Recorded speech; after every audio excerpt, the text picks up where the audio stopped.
গেল বছরের অক্টোবরে মার্কিন প্রেসিডেন্ট ডোনাল্ড ট্রাম্পের ২০ দফা প্রস্তাব মেনে গাজায় যুদ্ধবিরতি কার্যকর হয়। তবে ট্রাম্পের এই প্রস্তাবে অন্যতম শর্ত ছিল গাজায় নিরাপত্তা ও তত্ত্বাবধানের জন্য একটি স্থিতিশীল বাহিনী গঠন, যেখানে মুসলিম ও আরব বিশ্বের সেনাবাহিনীর অংশগ্রহণ থাকবে।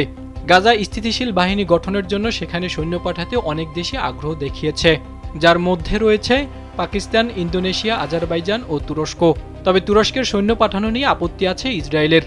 এদিকে এ বাহিনীতে এবার যুক্ত হতে আগ্রহ প্রকাশ করেছে বাংলাদেশ।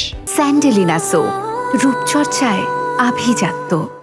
বাংলাদেশের জাতীয় নিরাপত্তা উপদেষ্টা খলিলুর রহমান গাজায় আন্তর্জাতিক স্থিতিশীলতা বাহিনীর অংশ হতে বাংলাদেশের আগ্রহের কথা জানান। প্রধান উপদেষ্টার প্রেস উইংয়ের এক বিবৃতিতে বলা হয়েছে, শনিবার ওয়াশিংটন ডিসিতে মার্কিন রাজনৈতিক বিষয়ক under secretary of state Allison Hooker এবং স্টেট ডিপার্টমেন্টের সহকারী পররাষ্ট্রমন্ত্রী পল কাপুরের সঙ্গে এক বৈঠকে তিনি এই প্রস্তাব দেন। জবাবে আন্ডার সেক্রেটারি হুকার বলেন, এই গুরুত্বপূর্ণ বিষয়ে বাংলাদেশের সঙ্গে মিলে কাজ করতে ইচ্ছুক যুক্তরাষ্ট্র।